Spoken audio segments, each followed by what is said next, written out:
Folks, we are live. Welcome to the Random Party Generator RPG. I am Eric Tenkar, one of your many random, well, I guess I'm less random, but one of your random hosts for our twice a month cast. Yes, you can say this is the Halloween special. Ooh, spooky. Uh, in the center square, if this was Hollywood Squares, is none other than Rob Batniatic Conley. The devil who cares, the devil may, I don't know. Asmodeus uh, Hmm. is Joe the lawyer. Hello, hello. Beneath What's the me, plural of Asmodeus? Asmodai? Asmodii? What would that be? Asmodeus Hmm. Asmodeus, but I'm Asmodeus. not an authority on pronunciation, as There you go. Tim well knows. Tim Shorts is below me, Gothridge Manor. Tim, you're not. Hey, I don't see your hand of Vecna. Oh no, I trying do. Yeah, which it's one over was it? your There left it is. shoulder. There you go. Never mind. Uh, All right. Forgive me. You got your I proper hand. haven't cut mine off yet, so All right. And I'm not sure who Chubby Funster is supposed to be. I'm the announcer on the ESPN 8 The Ocho from the movie Basketball. okay. Jeez. So that's why I didn't get the reference. Oh, Sorry you guys don't like Trey Parker and Matt Stone, but Oh, okay. wait. I saw the Pandaverse today. I saw the Pandaverse. Did you? Did you like it? I liked it. That's pretty And cool, man. You know what? The first 15 minutes was the strongest part of it. After Mhm. that, it got into like a stronger story part. Yeah, But declaring a part of Disney, and all the jokes, I was thankful I was not drinking anything at the time because I would have made Not good, a huh? mess of the carpet. Oh, Yeah, and I just realized I'm actually wrong. This is from Dodgeball. Sorry, my adolescent humor movies got confused in my brain there. It's Friday night. It's okay. It's okay. We'll forgive you. But no, the Pandaverse was surprisingly good. And like I told Rach, I go, you know, they're making references here to Loki right now. She's like, "Oh my God, you're right." I go, "Yeah," and that's why it's as funny as it is. And the whole Kathleen Kennedy, if she was dead, she'd be rolling over in her grave, but she's not dead. So right now, she's probably cursing Matt and Trey. It is unfortunate that she still lives. Yes. So it was.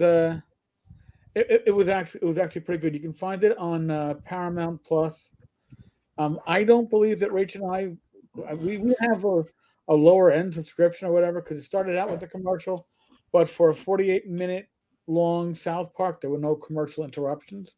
So It was 48 minutes long.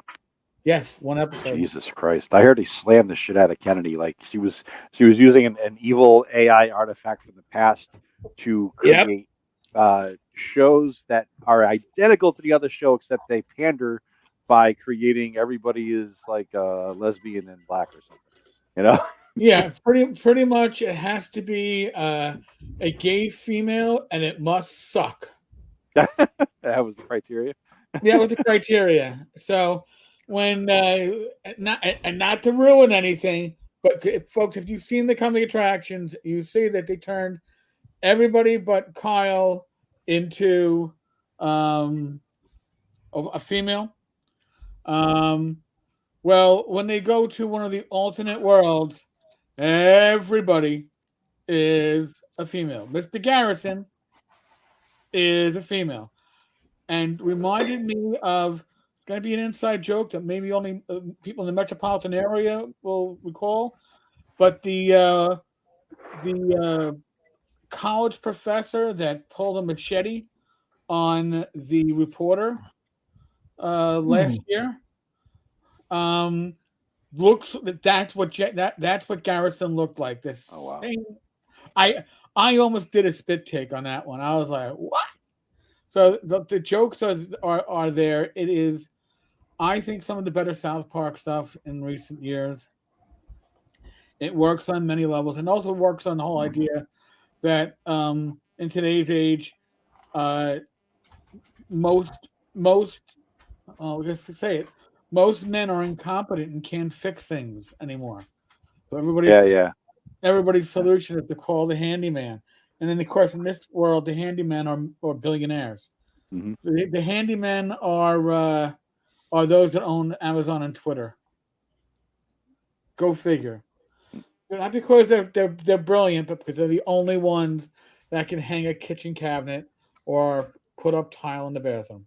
When I was in Colorado, I stopped at South Park. It's like a one-road town. It goes up and it comes back, and there's like a population of like 9 people and a goddamn moose or something. There's nobody there, but I did take a crap in the coffee shop there. So that's my only South Park story from my day. But guys, a little homage here. Richard Mall died today. I just heard. Oh, did he? Yeah, Hmm. that's my little Oh. picture there for Richard. Oh shit! Yeah. Ugh. A fellow law enforcement officer from Night Court. Yeah, No. no. We used to refer to court officers as gentlemen's law enforcement. Like if you don't want to get your hands dirty Mhm. and you still want to do law enforcement, that's the job for you. If you want banker's hours, guaranteed, that's the job for you. So Well, I'm happy to report that my Kickstarter busted 8,000, almost up to 500 backers. nice. Really nice. You're gonna go over 10 easy. All right. I mean, what do you think? What's the guesstimate here? You should do an over/under bet. Between 10 and 12,000, I think. Yeah, I think Rob's gonna be around 12. What do you think, Tim? You doing these? I think when we first started, remember I said it was going to be between 12 and 15. Mm-hmm. You're still there? You thinking that? Yep, All right. I think so. Depends on when it ends and what's coming out when it ends. That has sometimes Yeah. an Well, influence. we had the Adventure Conqueror King Kickstarter, Yep. like Yeah, right but- now. It didn't Yeah. start though; it's your ending. This is Because true. your last few days are, your second biggest pull in. If it had started at that time, it might have drawn some. Isn't Rob going longer? Isn't Rob adding 5 days on? Does this affect anything? Yeah, what did you pick? 35 days, see. Rob, or something like that? I picked 35 and I have 21 more days to go. Let's see what we got here. Adventure Conqueror King ends November 23rd, and Rob's ends November 17th. So you got 6 days. Yeah. Adventure What are you going to be Conqueror spending all this money on, Rob? You're going to get like a Hookers and blow, baby. Hookers and blow. super cool computer. You already have one. What are you going to use your profits for? Figure out how to buy art. Commissioned art. A large quantity of commissioned art. For this product, Rob, or for others? Well, I'm going through right now. I got the layout done, but Mhm. I don't have the art in the layout done. There's a lot of white spaces in the layout, and I have quite a bit of landscape art because I patronize. I'm subscribed to the Forges Patreon, so I have a ton of landscape, all kinds, huge variety of villages, ruins, mountains, jungles, forest, and I don't have a lot of character art, and I only have basically one set of monster art for each type of monster because I was for a while I subscribed to Fat Goblin Games for Patreon. But I need some character art. That's going to be the first priority. I need about a dozen pieces of character art for the NPCs of paid. Gareth Skarka can Photoshop Eric into some of your stuff if you want. Hey, if I do this, That for is my- not worthy of a comment, Greg. I'm trying to do the special effects. There we go. Oh, See? special effects. Pretty cool. Yeah, thank you. That's my chroma cam. Tammy was pointing out that her and Tom are literally right in the area where the mass shooting took place. and they've Oh, been more. Glad you yeah. guys are safe. yeah they're basically in a shelter to place for the last 2 days. And she wanted to know if we could take a moment for the 18 that were killed. Apparently, 4 of whom were from the deaf community. I did not know that. Oh, But that's sad. yeah, so I mean, that's that. For us, a moment literally is a moment. We got 5 people here who will certainly yap a lot, but that is really scary. And the scary thing is that this thing kicked off as we kicked off the Wednesday night live stream. As the Wednesday night live stream was literally going live, I got a message from Tom that he heard that there was a mass shooting and there was no news except for the Daily Mail, I think it was, over in the UK, which was reporting it. No other news source in the States was reporting on this mass shooting. The UK got it first. Oh wow. That That's that awesome. is that. If you work in jobs that are conspiracy linked, you would be saying, "Wow, it sounds like the United States was keeping a lid on this until they could get something more." Whereas the UK was like, "Hey, there's a mass shooting. We have no details, but it's in Maine. It's in the Lewiston area." Yeah. Like that's literally what you had multiple locations, and so it couldn't have been worse. Always. Should it have happened? No, it's a mental health issue largely. Always is. Yeah. Especially in this case, the person threatened to shoot up I guess a National Guard base that he was assigned to in New York. Yeah, there was some military connection. I wasn't sure what was. Yeah. Yeah. So that's the military connection. So his commanding officer had him sent away to mental hospital for 2 weeks, but nobody notified Maine where he had all his weapons. Oh, that's nice. So yeah, so if there's a lot of things that we could certainly fix. So, but not to be a downer on folks. This is just it's the real life that's going on around us. Yeah. Speaking of things we should make people aware of as well, Janelle Jacquet has a GoFundMe. Yes. Actually, she has. I think it was a little over 51,000 now. I think I saw something bar syndrome. I should know. Oh yeah, that. I'd never heard of it before. I heard of it. Horrible. Epstein-Barr. No, it's something different than that. Yeah, no. The Epstein-Barr is a sign of Hodgkin's. I think if I remember reading up on it, because it's been a week and a half since I read up on it, but it's like a neurological disease that causes intense pain and really messes up the functioning of your body. Well, and part of the issue with this is that it often gets set off by, and apparently something that you could acquire later in life. Bad Mike's mother-in-law was the first person I ever heard who came down with this. And Bad Mike's mother-in-law, she got immunized, and then this happened. So apparently there was an immunization, from what I understand, that Janelle recently went through, and it proceeded real quickly to put her on a respirator within 36 hours. It's a neurological disease. Bad Mike was saying that her recovery is likely to take a year, if not longer. Christ. She was always someone who was happy to go to conventions, meet the fans. She's in the Dallas area. It's going to be a while before she starts going back to conventions, if it happens. And the 52K, I know it says a 50K goal, but Guillain-Barré syndrome. Guillain-Barré. Guillain-Barré. Yeah, it is. I know Tim shudders when he sees things in French. So wow, many of us do. Right. I was traumatized when Steve Martin almost died speaking French in a skit years ago. So what? It was a skit of his. It was just a joke of his. He starts speaking French and he chokes and he goes, "That man died of French, speaking French." It's Steve Martin from the 1970s. Yeah. I'm going way back. Yeah.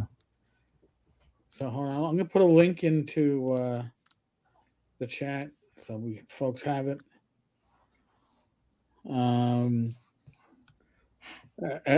Since we're talking about Janelle, Ernie is home. Ernie's had the 2023 of hospitalizations and airlifts from one hospital to another. He is currently home. It is not a good situation for Ernie. I don't see Ernie going back to conventions. And he talks about he has to change his whole diet around. And the change in his diet isn't just cutting salt. He has congestive heart failure. I don't know. As somebody who's gone through a lot of this stuff, I'm going to guess he likely also has diabetes because there's also kidney failure going on with Ernie. So there's a GoFundMe for Ernie folks that you can also, if you have the funds, you can give to. I have. And the expenses that Janelle and Ernie are going to have impacting their loved ones is, I hate to say it, it's part of the American healthcare system. I am blessed. I am lucky. My 3 hospitalizations in 2020, I have very good health insurance through the city, but most health insurance doesn't cover as much as mine did, and there's going to be a lot of out-of-pocket expenses for both of these people.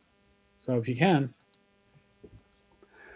And if you have diabetes, I'm a type 2 diabetic myself,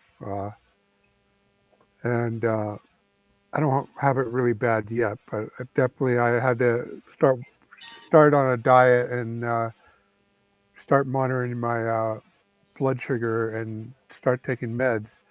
But recently, I know it's a bit of a fad to take these weight loss injectable medicine, but the reality, most of these weight loss medicines were originally developed as diabetic medicine, such as weight loss as their side effect. So, but it really worked for me.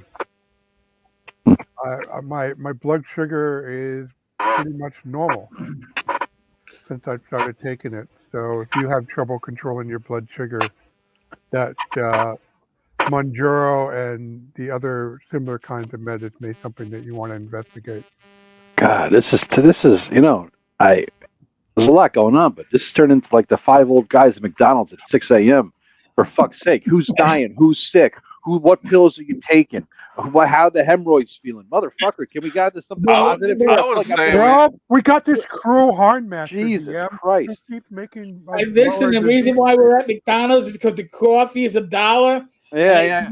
I can get my free refill, senior discount and shit, and I can clean my dentures out at the same time.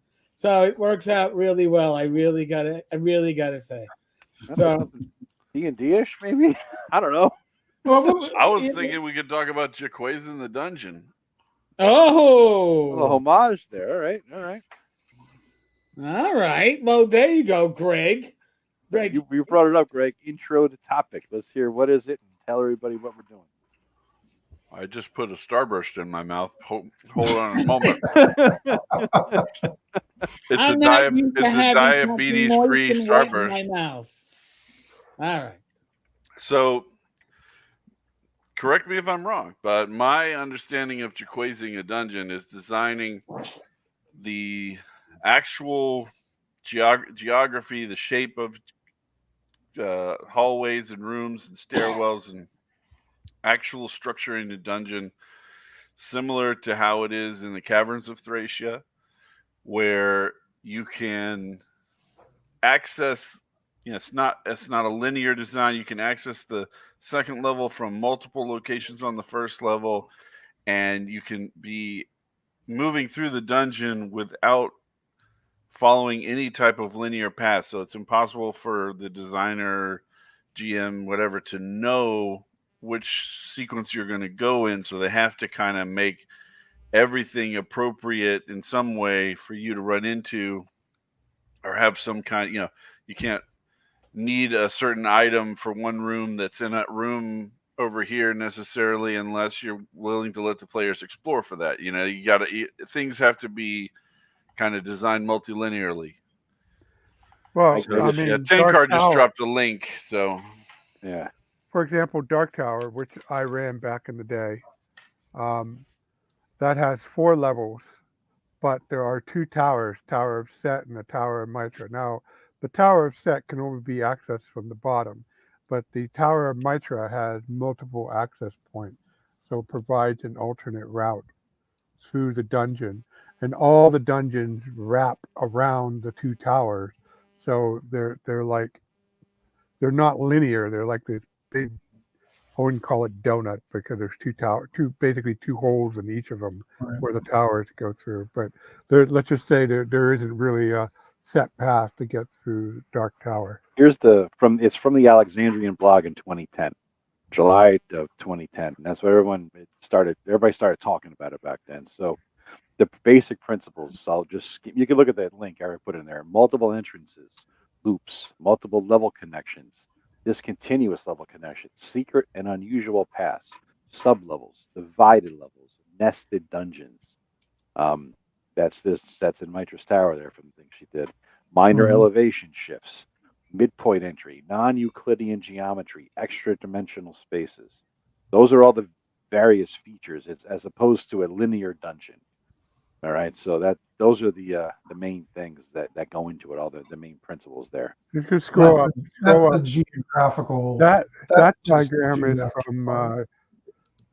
diagram is from Gabber Lux, who did Exilion and a bunch of other dungeons. This right here. Mm-hmm. It says that Yeah. it's the layout of my house. It says, is Gabber Lux the Alexandrian? Am I missing something? No. Oh, all No, right. Well, he may have related that one out to his house, but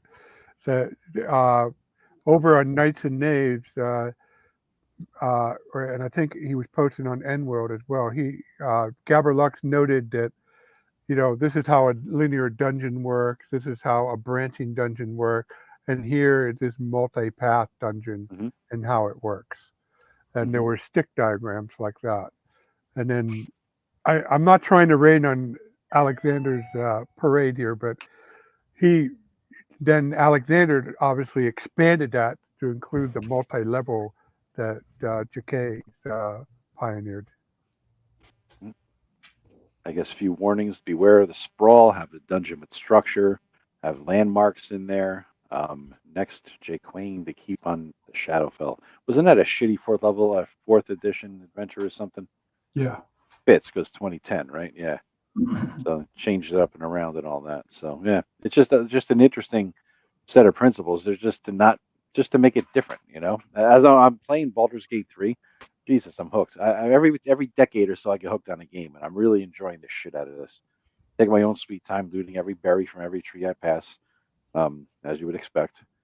But there's so many areas in this place that they fit every single principle of Jaquain the dungeon. It makes it interesting. You never know where you're going to go. Nothing is laid out linearly.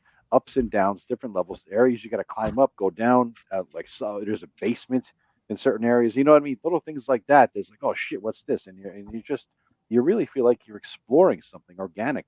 It seems natural. It seems real. It's not just 10 feet down. You could do left or the right. Where do you want to go? On the left, there are 2 wooden doors. At the end, there's an iron door. Like, well, what the fuck? It makes it more interesting than that kind of stuff. So, well, yeah, it's fun. Baldur's Gate is 3, but it's actually more of an example of a branching dungeon. It's because it's a 3D graphics game. They do have multiple levels, but they don't do what Cavern of Thracia does. No, but it's as close as you could come to it, though. I mean, it feels like it. It gives the illusion of it, essentially. maybe as close as they've come to it.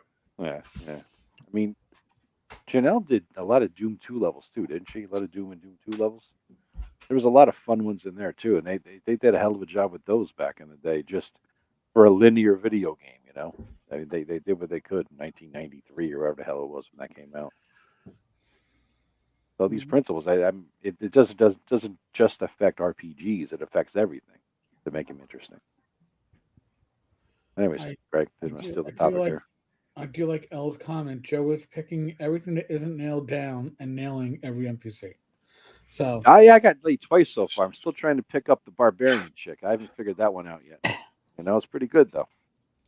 Yeah. Most action I've had in a long fucking time. So It's pretty bad when your motivation to play an RPG is to get male Oh, in computer yes. sex. No, I know I'm mid maxing the level. Every every single time he gives us an update of his scoring on the game, I Uh-huh. keep on saying, "I got to leave this group. I got to Uh-huh. just uh-huh. get out of this Right. group." Scoring, no pun intended.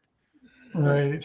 I'm killing everything. All I that's can across say the is my paladin character, Endless Star, staked the vampire elf right away, and What? and He's funny, man. I slaughtered the barbarian tiefling chick because Why? I thought she was a devil. What Oh, a surprise! Christ. Rob played as a Jesus good Christ. guy.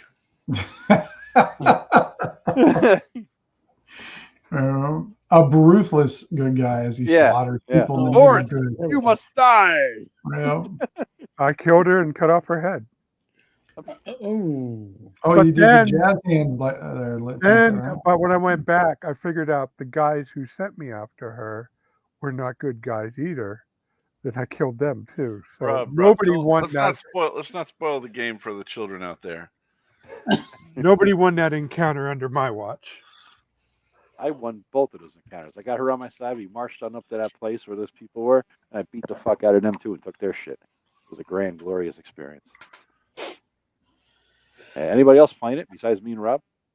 no, I mean, No. No, I mostly play strategy games. Oh, okay. I mean, I'm, again, Baldur's Gate looked interesting until the way the game publisher decided, you know, the only way we can really sell this is with sex. Yes, yes. Now when we do the sex, what we do like Russian sex. Ah, you mean with two nasty women? No. Nasty woman, nasty bear. Oh, okay. Yes, that's. I didn't see that. I did see- Eric, in the game, you can blow off you could not that kind No of blow pun off. intended. You can brush off. Dial it back, Rob. Yeah, Rob, You come can on, blow off you're Think of the everybody. children. You Think can of the brush- children, buddy. And we're back, boys and girls. You can brush off everybody. The only pushy one is Gale, the mage.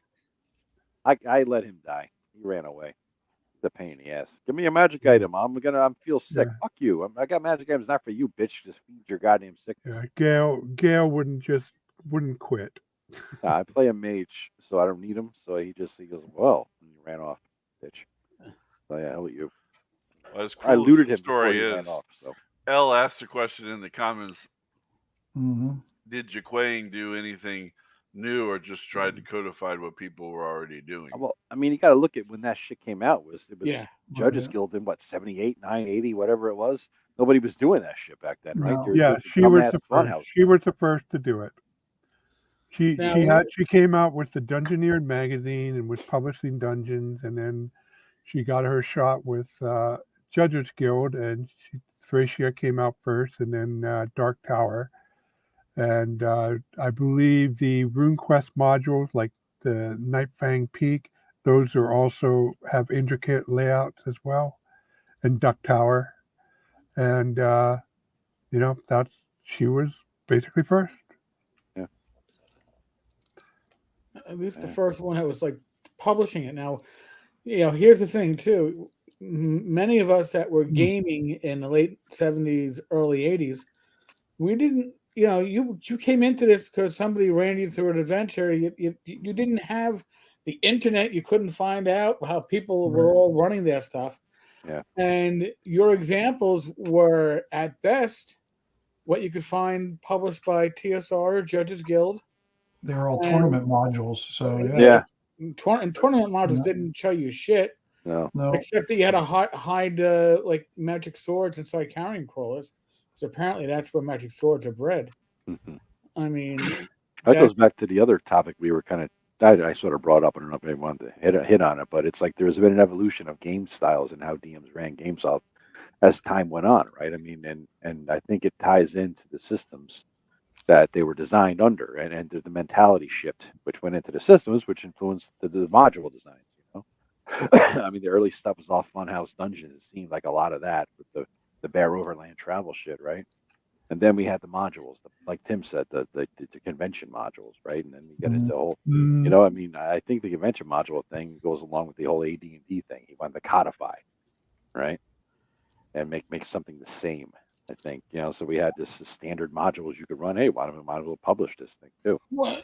Reinforce They the wanted system. they wanted to standardize it because they were getting the 70s equivalent of spam between all the phone calls and the letters they were getting, and you know, OD&D. All of us read it. We know how vague it is, and Judges Guild published the Gen Con 9 dungeon and the Gen Con 10 dungeon, and and please don't check me, guys. This is what it's really called, of Skulls and Scrap Faggot Green. That was a tournament dungeon, and each one of those, the first 4 to 6 pages are nothing but OD&D house rules. No shit. Because they were telling them, okay, this is how we're going to handle initiative in this tournament. Yeah. You know, and they all, you know, the guys who were running it were experienced guys, so they knew what they had to cover, and they wanted everybody to use the same rules. So all these modules had just about as many house rules you had, Joe. No way. Impressive. Well, it had smaller fonts, so it could be. Yeah, true. They fit a lot more onto a page, and our eyes could read it back then. That's true. Yeah. No shit about that. Yeah. Right? So if anybody wants to get insight to how people handled OD&D back in the day, try if you see one of these Judges Guild modules around, and it shouldn't be big collector's value. They weren't that good of a module. Yeah, Scrap Faggot Green goes for basically cover price if you can find it on eBay, not much more. Well, this is a great. Sorry, Eric, I didn't mean to. No. Okay, I think it's a good example of what I think the OSR needs to transition in. That you guys talk about things in your personal experience, that this happened and that happened and that happened. Whereas for me, I wasn't around for any of that stuff. I started with second edition. I played it at camp. I didn't know, you know, I'm 10 years younger than most of you. I didn't know any of that stuff was going on. The Undermountain box set was the only large dungeon I had ever seen before I was 21. So to me, coming at it as an adult, I look at drawing out principles like Jaquaying to try to see, you know, what is it that they were doing that can be codified into a theory, into a way of playing it that would work in a certain way, you know, not just individual instances of something, but actually like some kind of a print. Like this is how we're going to run. That's why I've always tried to put in the front of my books, like this is how I think the game should be approached, because I think we don't do enough job of codifying it outside of, you know, blog conversations. And it's, well, I mean, it depends, Greg. Some of it's documented better than ever before with all the books that came out, like what the author of Playing the World did. And oh my Lord, I have a brain fart. I can't remember his name. Oh fuck. God damn it! I know who you're talking about. Yeah. Well, anyway, him and others did good work documenting. But on the point that you're making, Greg, with Jacquet in the dungeon and what we were just talking about with the tournament dungeon, they haven't quite reached that point yet. They just got around explaining what the hell happened at TSR and with John Peterson. John Peterson. Yeah. They just got up, and they haven't really done much with the middle 80s or so forth and so on. I'm sure they'll get to it. I've seen some books on the upcoming book list that they start to advance further down the RPG history timeline. I mean, you have to remember too that Gary Gygax did not believe there was a market for D&D adventures. No, it's true. No. You know, he thought, why would you buy someone else's adventure? What is the fun in that? Yeah. So the reason why, listen, we had B1 and B2, and B1 was a teacher's dungeon. And hey, half of this shit isn't even filled. You figure it out. All right. You Fill in the know, blanks. Yeah. you know, B2 was a mini campaign setting, but when they started doing the AD&D adventures, they were all pretty much converted tournament adventures. They were like that. There was a desire by people to buy adventures, but there wasn't a library of adventures that were ready to be used. So they started using the ones that were in their official tournaments. And of course, it gave you a sheet of NPCs, well, PCs. Here, you can use these characters or your own. Well, if I'm using your characters, then it really isn't part of my own campaign. Now, Eric, anybody has read The Elusive Shift by John Peterson? No, on the shelf right behind me. Yeah, I read part of it. I didn't finish it. Because out of all the books he wrote, I mean, the Game Wizard about, Gygax and TSR is of interest to a lot of people. But as far as us as gamers, more than playing at the world, the Elusive Shift is more about what we experienced in the late 70s and early 80s. Because it's all about how when OD&D was released and then they came out with the box, the basic stuff, it's how everybody reacted to it and started talking about it.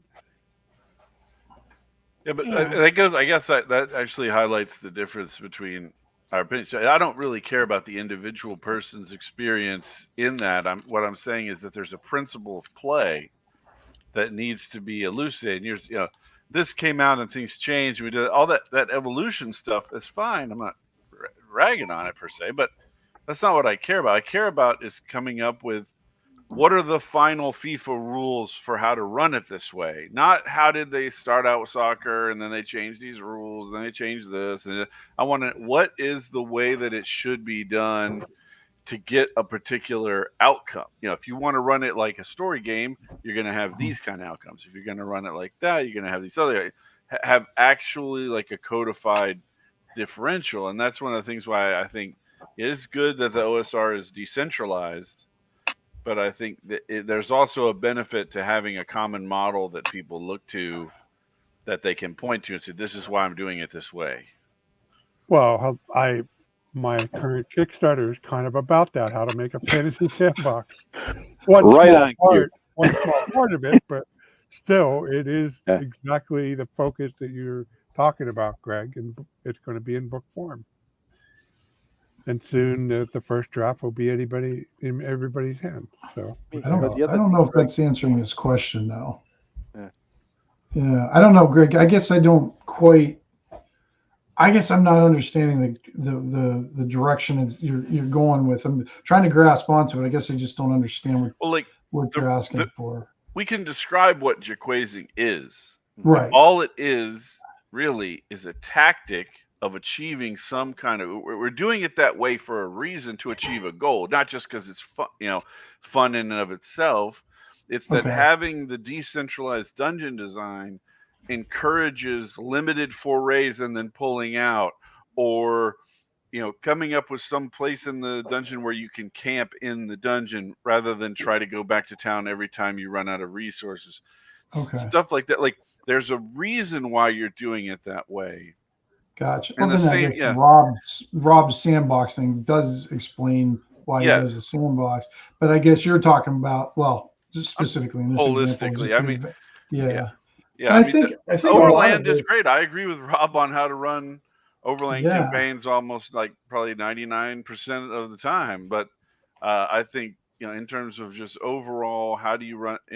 Most people aren't running Overland campaigns; they're running dungeon invasions, basically. Right. So.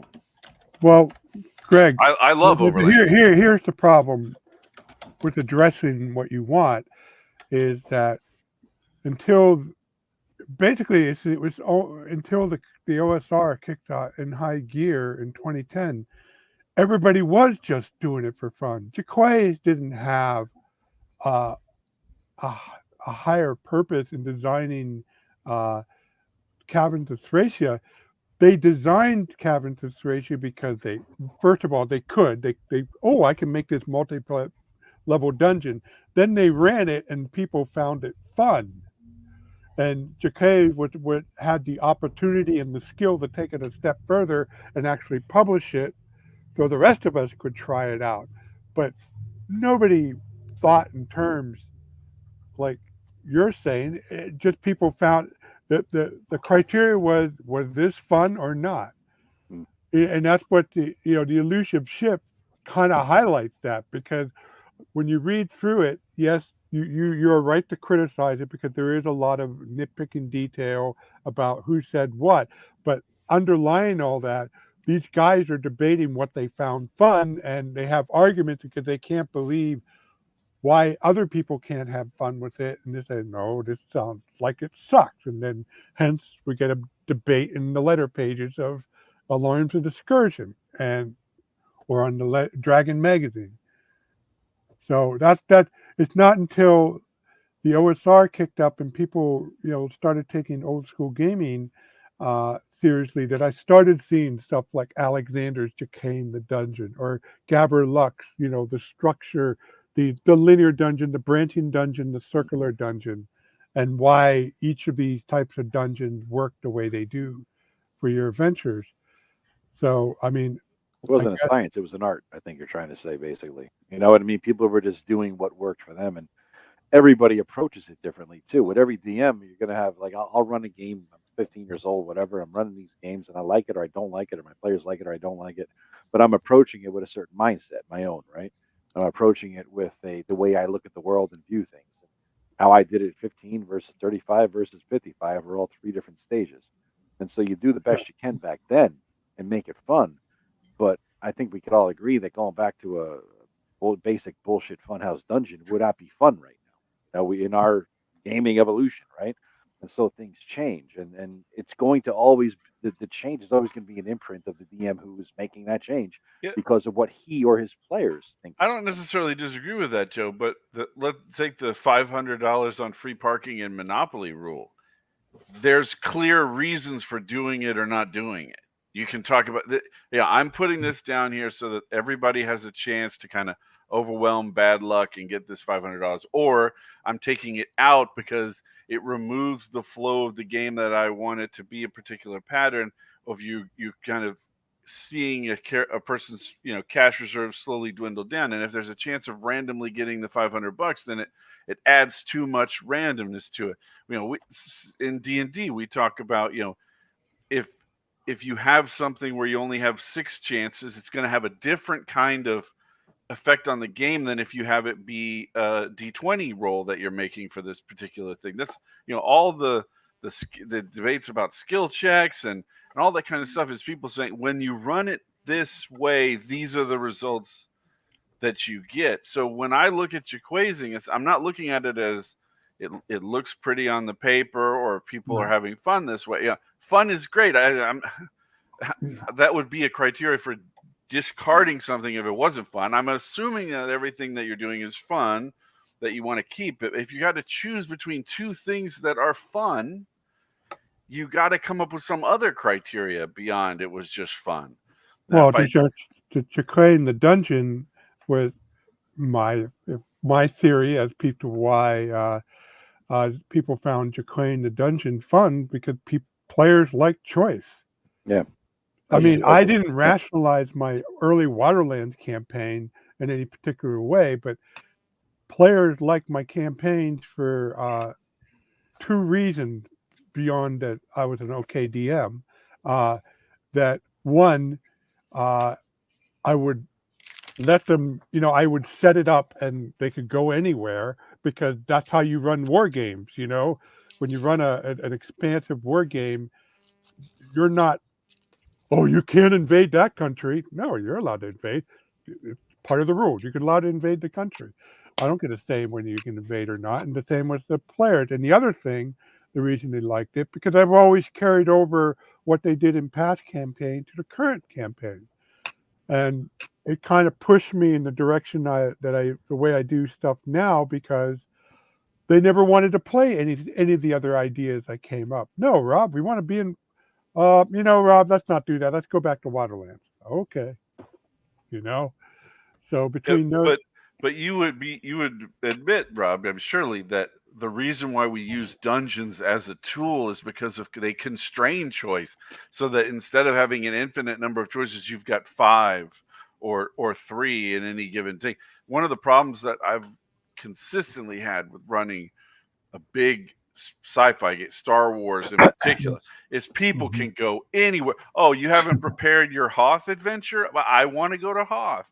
Okay, so there's definitely a value to constraining the choices, not trying to railroad them. I'm not in favor of that, but there's some kind of a balance in there. That's why I think these debates are important. What if you Jaquays it so that it's just this interconnected set of staircases? I mean, like, that's going to suck, right? So there has to be some kind of a balance between a dungeon that's purely staircases connected by hallways and a Jaquays dungeon, and then a linear dungeon. There's some kind of dynamic in there that I think is useful to pull out. But Greg, just because there's a dynamic in hindsight doesn't mean there was any dynamic known or thought about when they went into making it. And right? I've said I don't give a shit what they were thinking about at the time. I care about the result.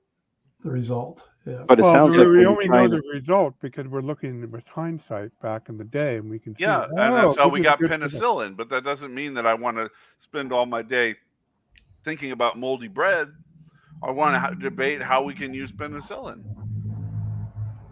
I'm still trying to figure out what you want to debate right now. I'm missing the point, I think.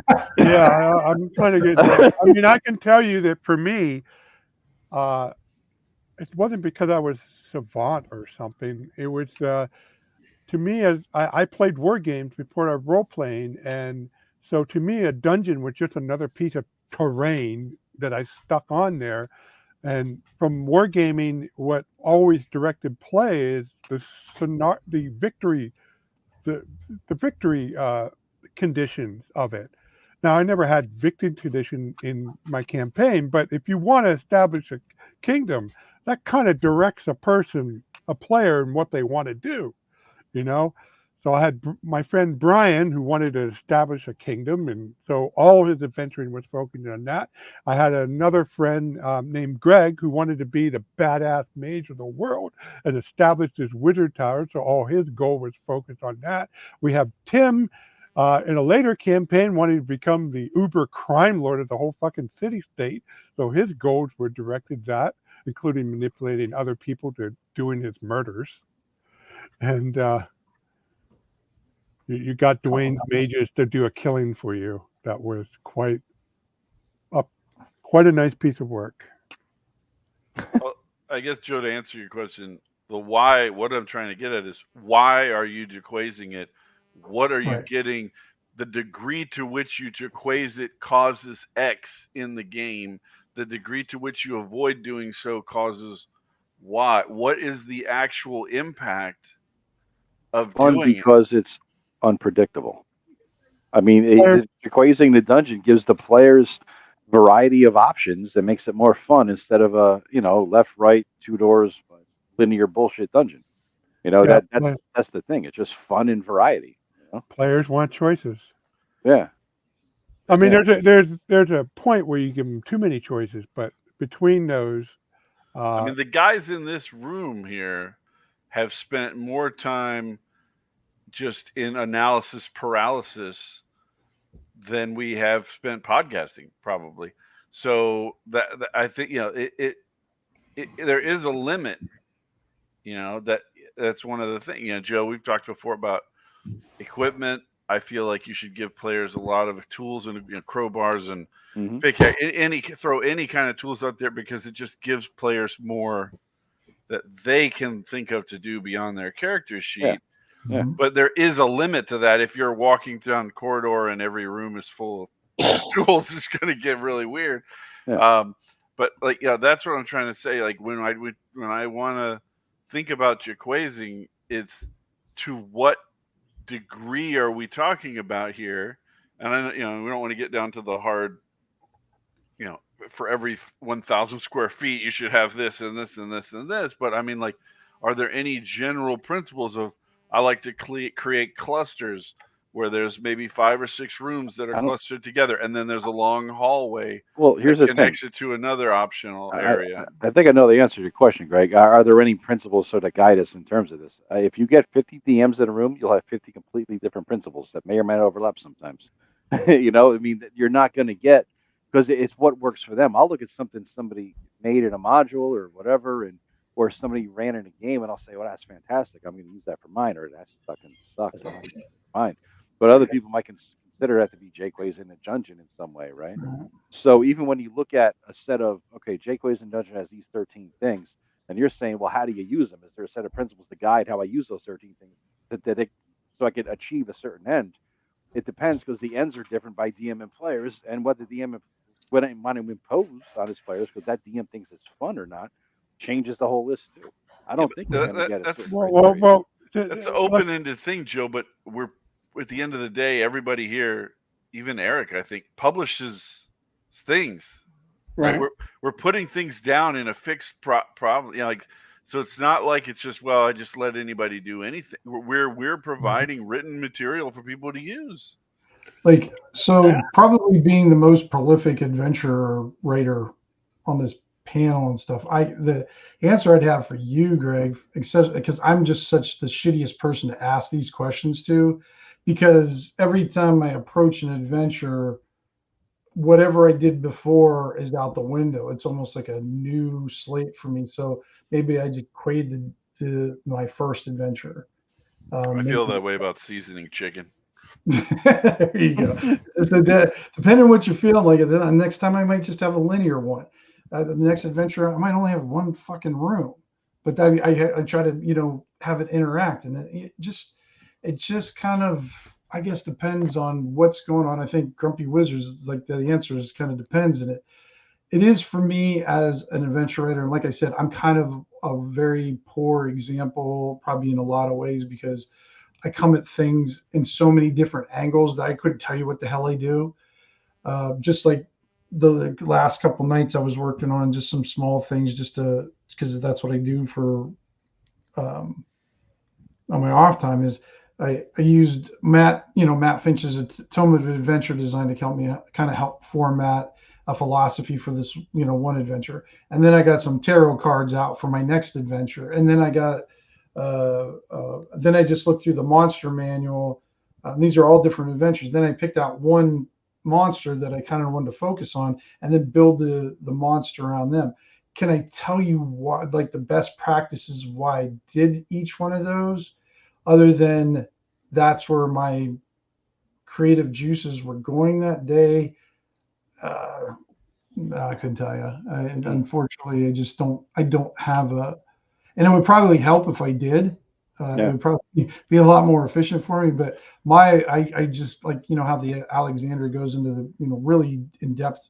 And like you said, was codifying some of the things that we did and how we did it. And while I'm doing those things, I have half the time, I have no idea why I'm doing this shit. I'm the same way, Tim. I was just thinking that because one of the very few books I've ever gotten that helped me be better as a DM was this Return to the Lazy Dungeon Master. I've talked about it before. I liked it because I realized as I'm reading through it, I do a lot of this stuff already. I didn't know I did this. I didn't know there was a word for what I was doing. And now that I'm reading that this is a thing, and he has a little bit more detail, I'm learning because it already appealed to me because I was already doing a lot of it, right? So if I'm doing 70% of it, maybe I'll pump it up to 85 because I'm reading his book, right? So it helped me figure it out. But that style of DMing may not be for everybody, right? And I'm not 100% because he's all about the lazy, easy prep, and I'm like, as you guys know, fuck that shit. I have 16,000 hours. You were definitely not the lazy GM. Yeah. So there's no style I could point you to, or right. So what feels right.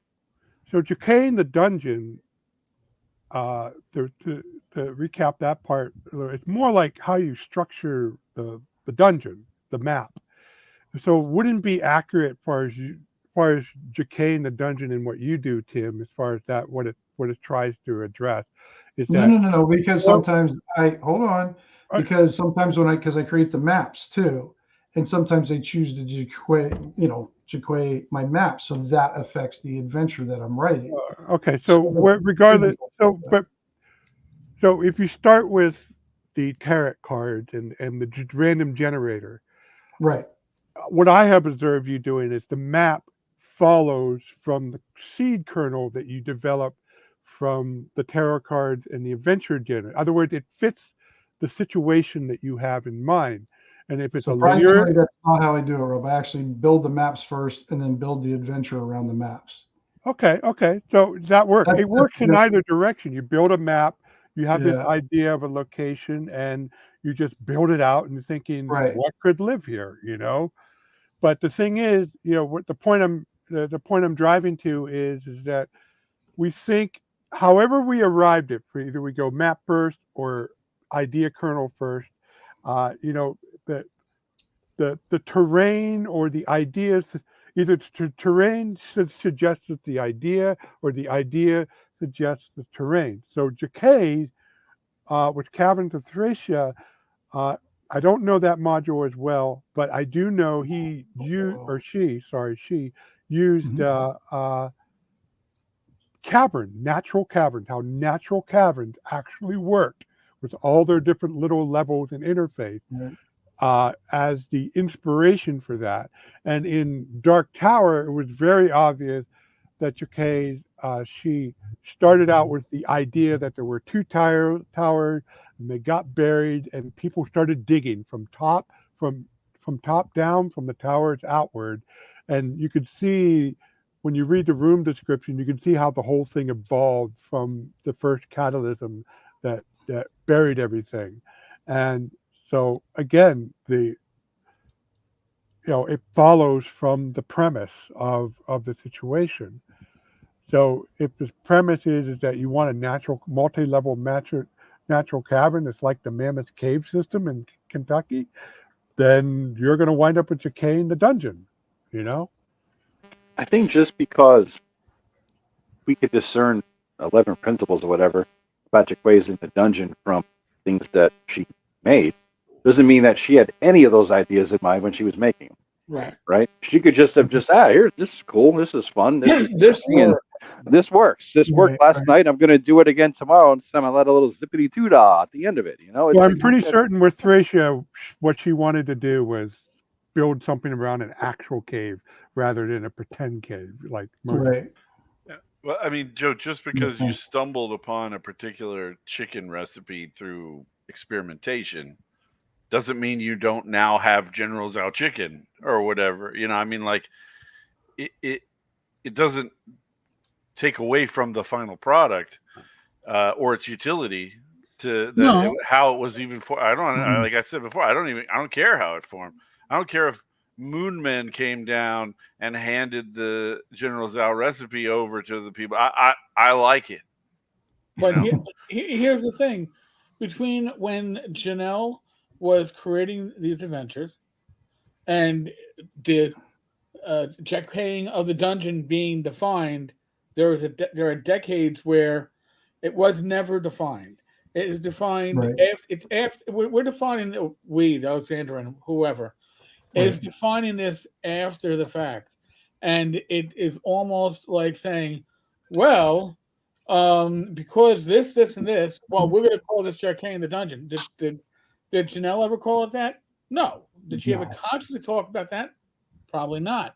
Or maybe there were aspects of it that were conscious, and I was like, yeah, I really like the idea of multi-level, non-linear dungeons, which is great. But the idea that Jacquet in the dungeon is almost like the only way to effectively build a dungeon that is effective and useful is kind of foolish, because most of these mega dungeons that we've played and loved don't follow those rules. They follow somebody else's way of designing a dungeon. They're certainly useful, and if you go through that article and you say, I'm going to do a dungeon with all 32 of these aspects to it, you'll probably commit suicide before you finish it, because that's not the point of it. The point is to take from it what you can use and leave behind what doesn't fit what you're doing. Not all that's going to fit in every dungeon. Most of it probably will never be appropriate. Or some of it will. I think the most important thing to take out of Jacquet in the dungeon is the idea that you don't, and this was we saw this with the gumshoe system more recently. You don't want to put roadblocks up that, well, the party can only progress if they found the key, but they can only find the key if they find a certain stone that they have to remove that's hidden behind. You don't do that shit because you're not going to have a fun adventure. That is obvious now. Yeah. I remember playing adventures where it wasn't obvious back then. It makes for a good railroad. I mean, it's like the National Treasure movie. That's exactly what Eric just described. Got to get this, then that, then this, then that, then this, and then you win. You know, There were adventures like that, and if you couldn't find that one thing, the party's like, Oh yeah. how do we continue? Well, you've got to find the key of Dinglehofer. Where is it? I can't tell you that. Well, we searched the whole dungeon. Well, are you sure you searched the whole dungeon? It's like, holy fuck, yes. But listen, hey, when you played computer RPGs back in the day and you played Bard's Tale especially Bard's Tale. I'll leave it at Bard's Tale because Bard's Tale, you had to find every fucking square box on that 100 by 100 map, right? And if there was any box that you somehow missed, whatever you're looking for was probably somewhere in that fucking box that you can't. Yes. I have to use this one. And we were playing video games. We're talking Atari days. You'll like this one, Rob, because it includes Dwayne. So I'm going through this whole dungeon, figured everything out, but I was missing something. I couldn't figure out what it was. Couldn't figure it out. Dwayne comes over. He starts looking through it and he goes, well, did you try to open the bucket? I said, you don't open a bucket. He goes, well, try to open the bucket. And he opened the bucket and there was my missing piece. I said, who the fuck opens a bucket? What kind of game is this? I was like, that. I was so pissed off. That was the programmer being too literal. Oh my God. I was just so pissed off that's what was keeping me from completing the game. I was just so mad. Open the bucket. I'm still mad about it all these years later. Well, they've added. So was it a menu biggest that you complaint- pick and had an open command or something? It's like any container you had to. No, open if it had a menu, I could have picked open the bucket. No, you had to. I think it was a text-based game. Oh, You know, it was a well, text-based there you game. go. You open the bucket. You should have said, "Look Right. in the bucket." I did. It wasn't open. I couldn't see anything. Apparently, That was stupid. You're right to be mad, Tim. I was. And mad, it was but a test game, right? what I'm madder about is Dwayne was smart enough to put open the bucket in 5 minutes. And or he solved the stupid whole- enough, because who would think that stupidly? You know what I mean? Think of it that way, Tim. I know, but Dwayne. Well, had a way- that's I why actually have a was little pissed. insight on it. When somebody learned how to run the computer or a computer game like that, text-based computer game, and you're using open command to look into something, then if you have a certain mindset, then you just use open, even though it doesn't make sense in terms of the story or the role playing that's happening. But you're right to be Or, mad. Real Because life, I've yeah. done that when in my company, in my software, and then afterwards I realized, oh, you know what? I need to change it to something that's more sensible. I went down to Rob programmer land where I really should have been thinking of how the user would perceive it. All you have is a hammer. Everything is a nail. Must hammer. There's a period from like the 90s in through maybe 2010-ish where a lot of video games were including stuff that there's no way you would even know to look. You know, like I remember Prince of Persia, Sands of Time. There was like a wall that you just had to know you could jump through the wall. Like every other wall in the game is solid except that wall. If you don't know, who's running around jumping up against every wall just to see if it's open, you know? And it was like, why are they putting these things in?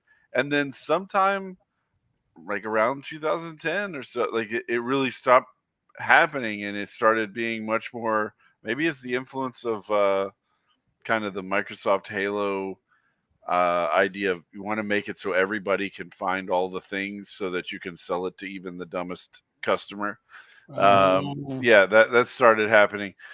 So maybe that's what killed it. But man, there was a long time where it was like, who the fuck could have guessed that that's what you're supposed to do in this room? Right. Oh, it probably didn't have a whole lot. They didn't have the amount of feedback after the internet hit. after 2005, between 2000 and 2005, when the internet started really taking off. Then you have feedback. If you do stupid shit like that game, you're gonna fucking hear about it. Well, I mean, maybe it was an homage to That is a good point, Rob. That is a the good point. adventure game. Remember Adventure, the Atari one with the dragons and stuff? The sword and Oh, you were with a bow or something like that, or no, you didn't have a bow. This was you just had like these seahorse looking. I mean, we're talking about the very first adventure game on Atari. That's what it's called, adventure. But it was like the closest thing to Dungeons and Dragons they had at the time. But if you got that little dot that was hidden in the thing, you could go through the wall. And then that was the secret room. Ready Player One movie. Yeah, exactly right. Yep, that's exactly what it is. But if you had that little dot, you could go through the secret wall and then find. I don't know. I think it was just the credits. When you I tell gotta stories say, like the book this, for it makes Ready. me feel younger, Tim. Please continue. The book for Ready Player One was so much better than the movie. I really wish they would have filmed more of the book in the movie, because they had cool shit like the Tomb of Horrors in the book and stuff like that. They had some of it in the movie, but not enough. Yeah. Wow, that was exhausting. Yeah. Well, so a lot of the problem I have writing How to Make a Fan Book, that I got principle, I got ways of thinking and organizing, but they're really broad sense things. And so at one point, it's not deterministic how I get from the top to the bottom. There's a moment of zen, like Tim was saying earlier. You have the map, then you think what goes into it, or you think of something and you build a map for it. Whatever works at the time, folks, just do what feels right. And I have to really, it's sometimes when I'm writing about this stuff, it's really challenge putting that in a way that makes sense, that doesn't feel like you're just sloughing off, writing more, I guess. But you're giving them a structure to kind of be creative with, though, Rob. So they know they're maybe filtering to a creative and also constructive, useful one that they want to use and everything. Yeah. They like, you may have kind of did the broad strokes and everything, but they still the ones are going to have to fill in all the blanks. And I think that's what separates the really good ones from the ones that just kind of just say, this is how you got to do it. Well, my son recently, he's 13 now, and he's been playing with me for a while. He's in my Saturday night game group. And I was moving a bunch of I was going to just go sell them. I had sold all my Magic cards to a secondhand shop. I was going to go do the same thing with a lot of these older books. And he was like, oh, no, I want to... I don't want to give those books away. Those, I want to have them. So we moved a lot of them into his room, and he said that he wanted to start learning how to be more than just a player. Wow. And I was like, okay, awesome. That's great. Pick up some of the books, read them. Poor guy. He thinks because I started on second edition that the second edition DMG is gonna be a great resource. So he picks it up. What a disappointment that was. It's like a table encyclopedia, and he's like, "What is this?" So it hurts my heart to even say this. I reached over and grabbed the third edition D&D DMG. I was like, "This book is actually much better." At least I didn't hand him the first edition one. Yeah, that would have broken his brain. Kids today are not equipped for first edition AD&D DMG. Yeah. Their brains would explode. Actually, I got to give him a lot of credit. Out of all the D&D 4E core books, the D&D 4E DMG was pretty well written. Had a lot of good advice. Too bad Wizards never followed any of it for their adventures. But the DMG was fine. The DMG was great. Hey, that's a great diamond hidden in a turd there, Rob. So my son, we go through the third edition DMG, and it has flaws, but it lays things out. Like you need to come up with a world. The world is populated by places. If you're making a dungeon, it needs you can choose from different types of walls. You can choose from different types of doors. You can do that. So it kind of builds out like what kind of structure the guy should be trying to do. And for a 13-year-old kid who doesn't know what he's doing, it's good to have somebody say, this is what a rough hewn stone wall looks like. This is what a rough hewn floor looks like. This is what natural caverns look like, and blah blah blah blah. So the artwork's the thing I have the least complaints about. Third edition has got some fantastic artwork. So really Are gave you him talking some ideas. 3.0 DMG or 3.5 DMG? I don't own a 3.5 DMG because I don't like to torture myself. Okay. But just wanted to clarify. I only bought the one. But so he was telling me he wanted to learn how to run Pendragon, and I was like, oh God, no. I would struggle to run Pendragon, buddy. Oh, so I think a lot of this is something that's old hat to us. That's why I think it's important to discuss. If we're talking to somebody who's designing their third or fifth dungeon, why would they use this tool of putting these staircases here, whatever? And because we see the positives, but we often overlook the drawbacks because we've designed our play so that we don't run into those drawbacks. And like, if there's a bunch of steps going in all different directions, that can create problems for the DM flipping back between pages in his book, and he's trying to think of what to say next. And it's seamless for us. We can just smooth over whatever the problem is that arises, but that's not the way it is for a brand new person who's, really nervous, trying to make sure everything's going great. I haven't been nervous as a GM in a long time, so that's why I bring it up and, push the, why do we do it this particular way? I think now that we've been talking and you said that, it may be that Chicane the dungeon is a bit of a red herring, in that what is really important is to come up and help people learn how to internalize whatever idea that they have. You start out with some high level idea or even a map, to start at the lowest level and work your way up.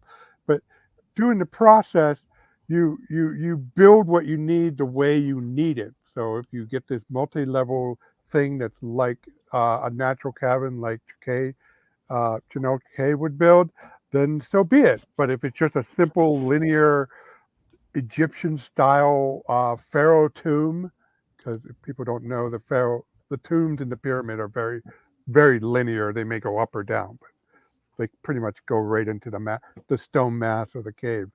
And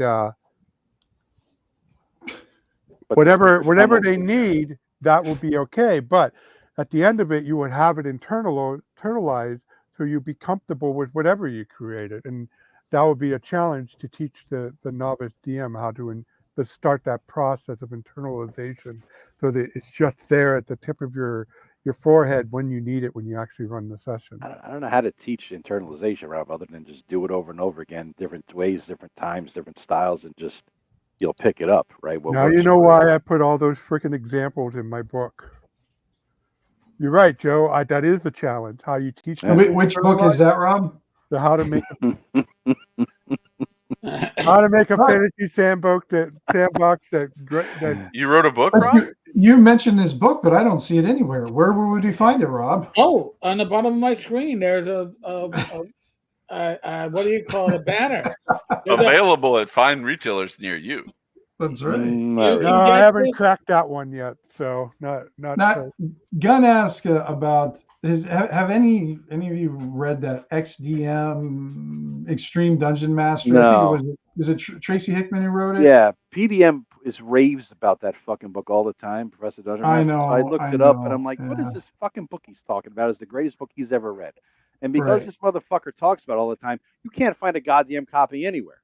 Right? I looked it up on Amazon. And every It's geek gone. follows him buys the fucking, because they're probably 1,000 copy print run. Because who gives a fuck, right? So yeah, you can't find it anywhere. Yeah, I just didn't know Right. because I'd heard him talk about it. You can find a PDF probably of it somewhere, Joe. And yeah, I wasn't Rob. Oh, I don't know. Look at Rob with that. It's So a Tracy gaming Rob, book. wrote a how to DM book. Yep. I thought that was the one who wrote it. Wasn't Yeah, it it was. It was Tracy Hickman. Okay. Or, Yeah. And there was a deal the day earlier this week that I missed because I didn't get the email in time. But hey, you can DM like a fucking boss if you want to do Wenger's how to DM. There book. you go. Haven't read it myself. I might be a bit more over the top for many of our viewers, but there are. I'd love to hear your opinions on this stuff, folks, because It's available on the Kindle for $10. Is it? There it is. well, There's there you audio go. here. Go, But the Joe. physical copy is in collector's price land. Yeah, exactly. I got But there's the an Kindle, audio book but here. there's still a Kindle. There's still a Kindle book and an audio version. But it looks like Tracy Audio Hickman and Curtis Hickman wrote a book called XDM Quest for the Tavern. It's a paperback. I don't know what Ooh. that's I haven't about, heard- but there's a I didn't hear about crossover that one. event going on here, Eric. Oh, Quest for the Tavern. Quest for the Tavern. I'm looking at it here. Your party of adventurers hangs in chains over a glowing crevasse. A hungry dragon, barely visible below, a crazed sorcerer stands on a precipice and rants about his revenge against you. His arch nemesis can finally be made perfect. You have no idea who this guy is. All right, yeah. In fact, you're positive you've never crossed this particular cracked magister before. All you want to do is get back to the tavern where you dimly remember you hadn't finished your drink. That sounds like a game for us. Quest for the Tavern is an original for you. adventure. 4 to 8 extreme dungeoneers and their extreme dungeon master. The module uses the XD20 role-playing system as documented in XDM Extreme Dungeon Mastery. Oh, that's a system too. I didn't I realize guess, that. yeah. But any XDM a I fifth level bought it. higher can I bought it. It's chapter motherfucker. 14. I just bought the paperback Kindle bought it. version. $59 for that paperback. Rob failed to save you throw versus marketing. I guess Bum, so. ba-dum, bum. It was I- $10. I- I would buy it. For I've $10. gotten to where now I'm at, and like I said earlier, I'm not as old as you guys yet, but I have reached the point where all marketing, I just react. I hear it, I hear the phrasing, I hear the bullshitting, and I just go, whatever you're selling, I don't want it. Because it's like I went to Lazy Boy to try to buy a new couch like 2 years ago, and the salespeople were so fucking relentless that my Yes, wife I and know. I, all we did was pick out a material and then ordered it online. So those fuckers don't get any commission. I'm like, God damn! I just ignore them. Would not leave me alone. They would stand just outside of I know my exactly what you presence mean. and then try to hear and then jump into the conversation I was having with my wife. I wanted to just punch him in the face. I have Oh, one tool God. that you don't have. I can shut off my hearing aids. Oh, that is true. Mhm. I could fake that, but yeah. Yeah, it's a little hard when you actually hear it. So, and then it starts annoying you because you're trying to focus on the chair. So I shut off my hearing aid, instant silence from the world. Yeah, I can't hear you.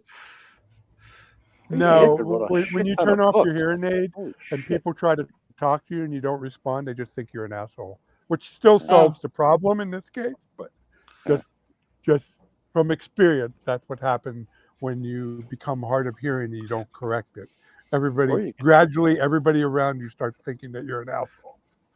I think Tim would The agree. Even my Conley own way wife. to make friends. Even my I own think Tim wife would thought I agree, was Rob. an asshole the first time I met her. First time she met me. Rob, I think Tim would agree. It's just easier to be an asshole. Set the tone. Being an ass. Set the tone. Sorry, Kelly. Yeah. I missed that. Yeah, and I ignored you. You had a polite, friendly greeting, and I was Oh, like, here we go. from your point of view, I Rob's was in a trouble rural 38 asshole. years later. Look. Rob was I playing I love hard that to Rob's in get. the position to tell his That's wife proving my how point. he met her against her memory. Yeah. That is ballsy. Yeah. Yes, Stupid, it is. but ballsy. I defer to the court. I defer. I don't remember. Whatever I recall, doesn't matter. What she recalls. I'm not You- married. I've never been married. but No, even I not know not the that I comment root she Robin. made. She was pointing out that she didn't know me. Yeah, Rob.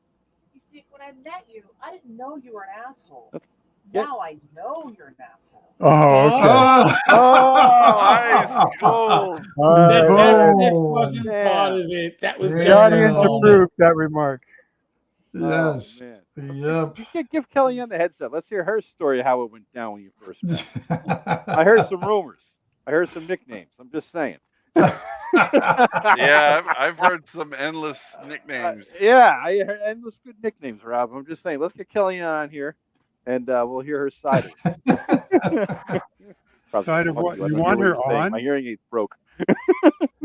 Over me? Oh, What? me? Why? Why? No, we're gonna. She. They want you to get on, Kellyanne. This is great. They want you to get Oh, on the live. Rob. Can't make this up. Oh, this is good. This is. Oh, No, they Joe. want you to Yeah. embarrass me. Rob, That's he excited. should have his headphones Not sure what on they're right talking now. about because my headphones went while they were. Fantastic. Yeah, but there's Give it Kellyanne. Let's see. What did she say? There she comes. All right. There we Through go. the veil. Got your wish, guys. All right. All right, Joe. I know you're going to start. wearing green. Yeah, good thing you're not wearing green. Oh, she's a face. There she Oh, is. in Hey, reality. Kellyanne. Hello. Hey, You hear us, Rob? You gotta put the headset on. Rob can't hear us. Rob Rob, wants to put the headset on.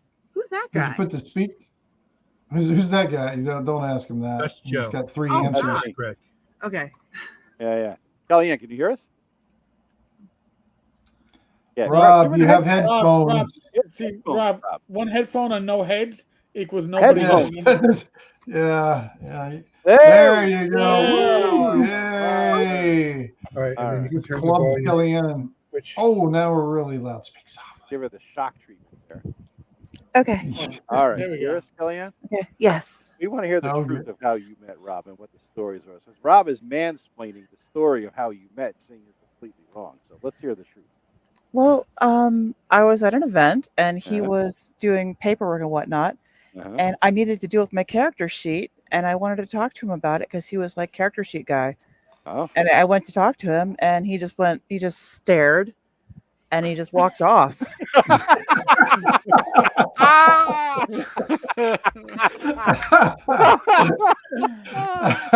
Always Really hit knows him with how the to romance them, unexpected huh? move, guys. I believe it. You gotta go in a new Talk direction. about hard to get, Rob, man. Rob was ahead of the game in terms of the old pickup artist negging routine. Rob was way ahead of the curve on that shit.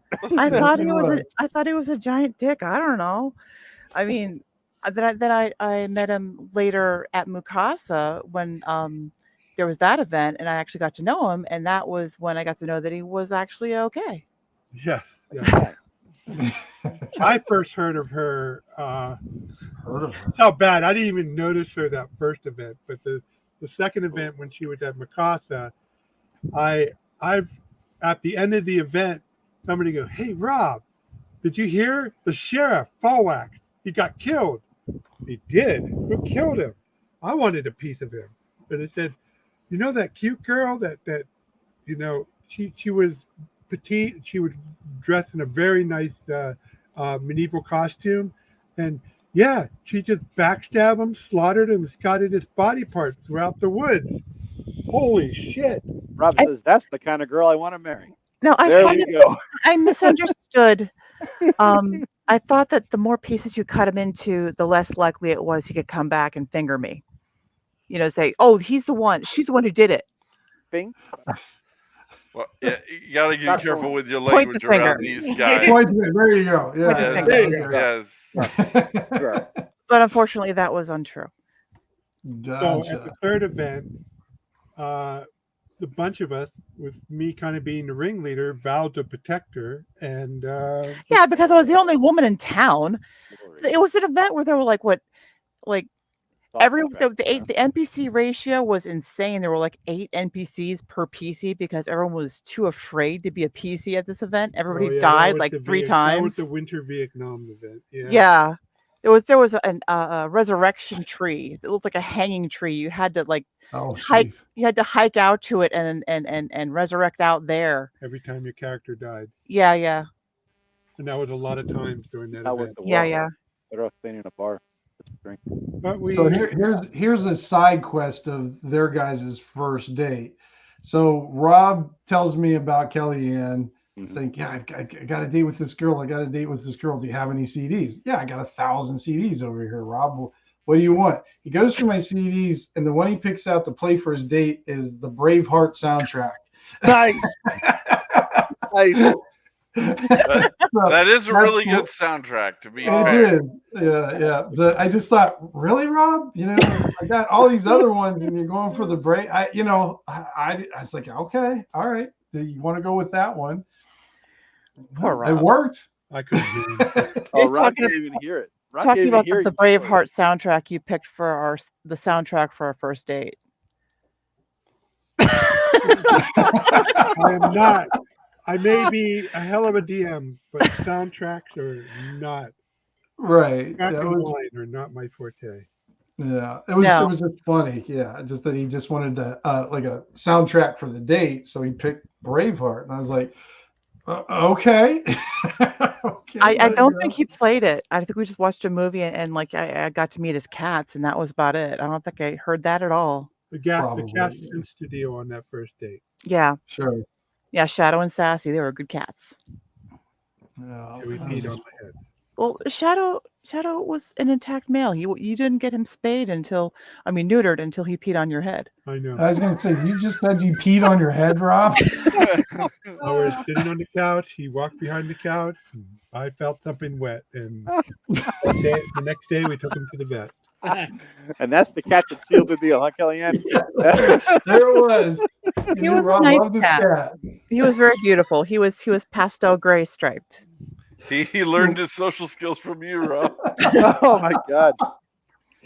Brave hearts and golden showers, boys and girls. That's where we're at here with On the first date, yeah. Oh, he didn't do that then. I think we were living together when he did that. Yeah. Oh, that is funny. You're killing me. We did not share the funny, cute, cuddly nickname he told us about at ShireCon. Eric put the kibosh on that. Tim was ready to go. I was kind of ready. To go too. I Eric was put the also kibosh ready. on that. We're not doing Yeah. that. Yeah, No. yeah. We No. yeah. We didn't. That was a cute name though. Rob. Listen, we got nickname, cat we're not doing peeing it. on- yeah, we No. had cat peeing on Rob's head. I Good think enough. I think that's pretty much good enough. That's it. We're Yes. good. Yeah, Yeah. that's we are good. a good story there. Yeah. All right. Well, I'll let you guys get back to it. So Okay. I gotta keep doing. See you, things. Kellyanne. All All right. right. see It you was later. nice talking to you. You Yep. too. See you Bye. later. Live stream.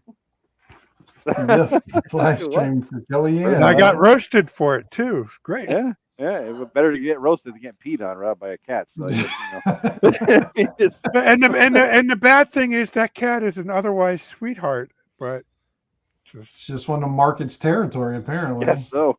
This is mine. well, whoever his previous owner was went after him with a broom, so he was a bit nervous at random things.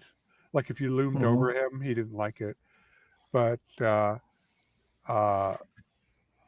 and the peeing thing was Fun? No, it was not fun. Oh. They were going for fun there. They were misjudged the way you were going. Oh, that's horrible. Never float your boat, man. You know, I no judgment here. We're all friends. You know, I hear ya. for a while at least. For a while. All fun and games until you get Christ. peed on. So you get peed on. That's Yeah. it. It's all done then. Eric, what were you saying? This is why. What? Eric, you were saying What? something there, Eric. You were saying this is why. Well, that is an interesting perspective, Mr. Yeah, Gunn. Mr. Gunn's perspective, cat pees on Rob's head, he cuts the cat's balls off. That's I how off. it is. Oh, fantastic. That's how he DMs too, boys and girls. So yeah, He cuts off your balls. don't fuck with his NPCs. Those are his favorites. It'll all go south real fast.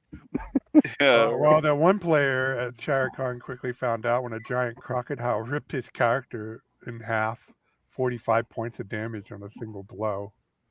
And he's Fuck only with a crocodile. fourth level. Huh?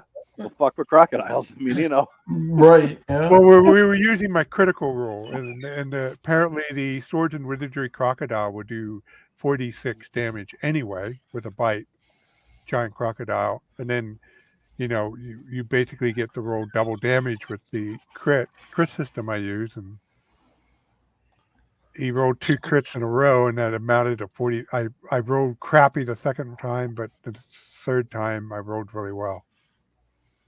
You didn't give him any death saves for that, Rob? No. No, he death went saves, plop. nothing. But luckily, I made more pre-gens, so I just hand him the pre-gen tray. I'm Pick having another flashbacks to your time in the cave there, Tim, where the bear had his fun with you. Oh, jeez, yeah, he ripped the shit out of me. That was Joe killing me there almost. I don't know, did I die on that one? I can't remember now. You were negative hit points, and then you got healed and came up. But yeah, you came up, and I think from the ground. Once you got healed, it was your turn. You like backstabbed or something the fucking bear, or whatever the hell it was. Then you killed him off. It was Joe bringing in a scene from Baldur's Gate. That was like he liked that one. I'm wondering. Yeah. I haven't seen that scene. The only one I've seen that was kind of what the fuck is going on here was like a hobgoblin and a bugbear or a giant or something like that. What the hell was that scene, Rob? Giant. I know. This is why I don't want to play that game. It just sounds like it's such a. I don't know. No, it's not. It's Tim. It's barely any of that content. It's just that's the fun. That's all you bring up. Oh, that's just so. I never hear anything. I missed missed the content that set matters of to words me. here. What game are you talking about? Baldur's Gate. Remember, we walked into the shed in the fucking a Goblin City, and there was like a hobgoblin nail and a hill giant or something. Remember that? Like that. Oh yeah, there's this one courtyard, and if you approach it wrong, all of a sudden you're mobbed by 40 assorted creatures, ogres, hobgoblins, spellcasting Oh yeah, I know that. Yeah. Well, yeah, that's fine. I can understand that in a video game. All the I'm talking about getting nailed the other way, Rob. Right. That's what Rob heard nailed and thought I was talking about getting combat. I'm talking about there was a hill giant getting nailed by a bugbear. Yes. That's what I'm talking about. Something like that. You know what? I must have killed them because I didn't see any of that. What a The prudish best paladin you are. video game sex scenes of all time are in Kingdom Come Deliverance. Deliverance? Kingdom Come Deliverance. Deliverance. It's- and then appropriately. It's not named. that kind of deliverance, Tim. All right. You sure do have a pretty mouth. Also, one of the best combat systems of any computer role-playing game. You have I to never actually played that move. one. You move the mouse to actually parry. So, like, if the blow's coming in high, you need to move the mouse up and to the left to block Sword it. and Board was like that too. I think It's really cool. Sword and Board It's a medieval role playing game with gritty realism, and I played the first few encounters through it, and the detail was amazing. The sex scenes are also gritty realism, my friend. I haven't gotten that far. I know. My first playthrough, Dad sent me down to get this thing from a guy, and he said, "No, I'm not going to get it. You're going to have to beat me up to get it." So I tried to beat him up, and he kicked my ass. You got defeated by the easiest guy in the game.